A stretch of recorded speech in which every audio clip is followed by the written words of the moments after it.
Sudagisha gupima ikanizera ko mumeze neza n'utameze neza mumure biraza kumera neza. So guys, uno munsi rero nifuje kuba nabazanye inkuru cyangwa se inkomoko ya AI.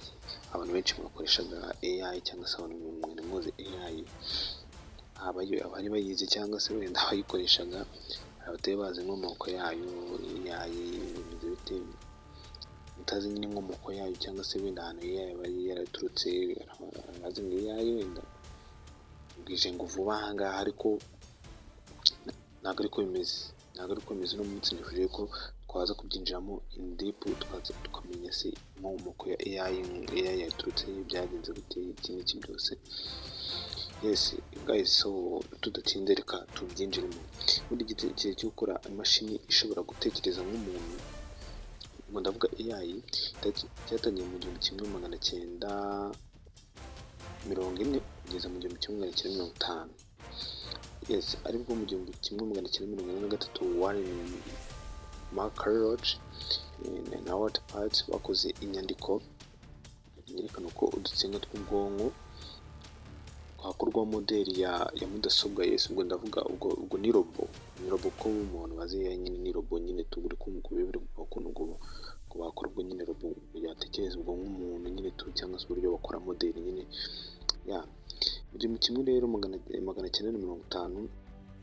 Alan Turing yanditse igitekerezo cyitwa Turing test cyerekana uburyo umuntu yashobora kugerageza kumenya niba mudasobwa ishobora gutekereza nk'umuntu. Ubwo nyine yarimo arakora ubushakashatsi nyine bureba se imashini ishobora gutekereza nk'umuntu, nk'umuscientist nyine ubwo bagerageza gukora analyse. Yes, ubwo mu 1956 mu nama yabereye i Dartmouth muri USA, ubwo bwa mbere havuzwe izina AI cyangwa se Artificial Intelligence. Abarimo n'abashakashatsi nka John McCarthy na Marvin Minsky na Herbert Simon na Irene Newell, nibo bantu nyine bakoze inama nyine y'ukuntu bashyiraho iyo AI cyangwa se Artificial Intelligence. Yes, nibwo bayitangije mu buryo bwa science. Yes, bwa science nyine ukuntu bazi AI nyine ifite ibintu byinshi, science, biological, ibintu byinshi nyine kuko ushobora no kwibaza ati se ikintu ikaba yagiye gusubiza mu buryo bwari bwose waba ushaka. So guys, rero tugiye ku mpamvu bayizanye cyangwa se ku mpamvu batekereje ukuntu bakora nyine AI, igitekerezo cyaturutse. Impamvu ya mbere bashaka gufasha mudasobwa gutekereza, kwiga no gufata ibyerekeye ibyemezo nka muntu. Yes, ibyemezo nka muntu nyine murabizi AI nyine itekereza nk'umuntu. Ushaka kwibaza ati se nk'urugero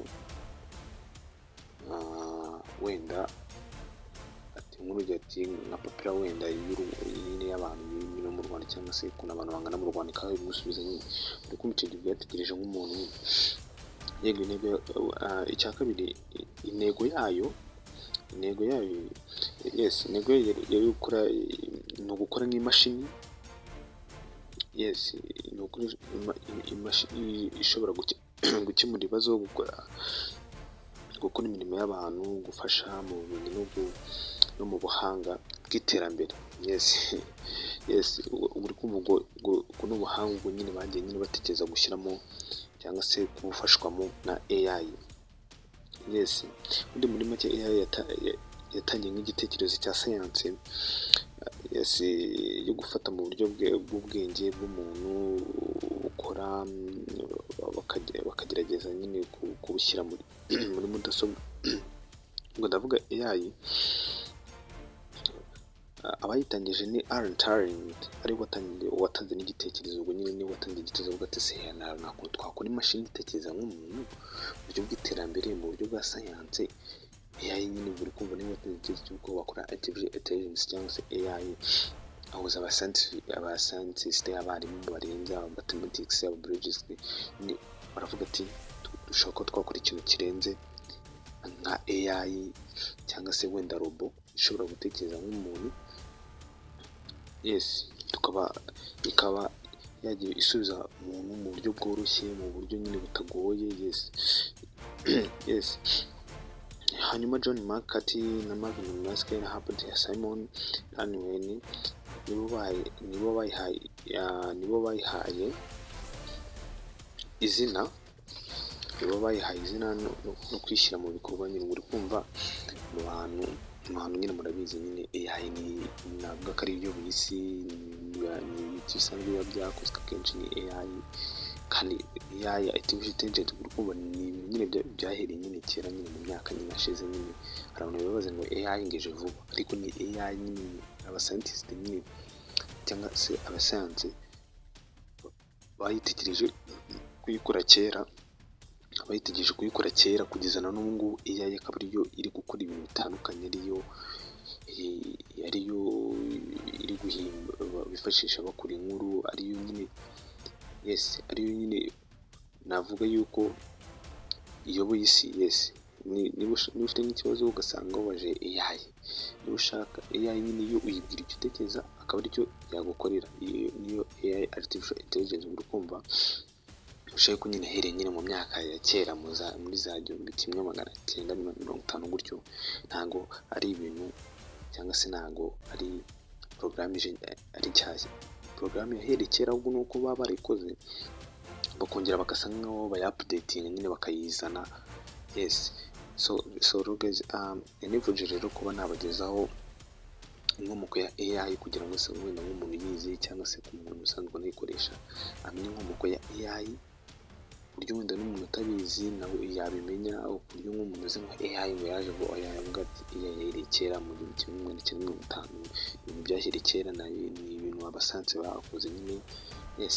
Ibyo ngibyo nifuzaga kuba nababwira amapipo. So guys, ndashimira wowe warebye ikintu kimwe kuva kirangiye kugeza kinasoje. God bless you. Jimmy wakoze subscribe, nawe subscribe kuyikora kugira ngo tube tubashe kubana mu yandi makuru nzagenda mbagezaho kuri YouTube channel every day. Then kujya mbatamo ibiganiro kandi byiza bijyanye nyine n'ikoranabuhanga cyangwa se muri byose. So rero ndagushimira, mukomeze kugira ibihe byiza. This is your boy Ken Love.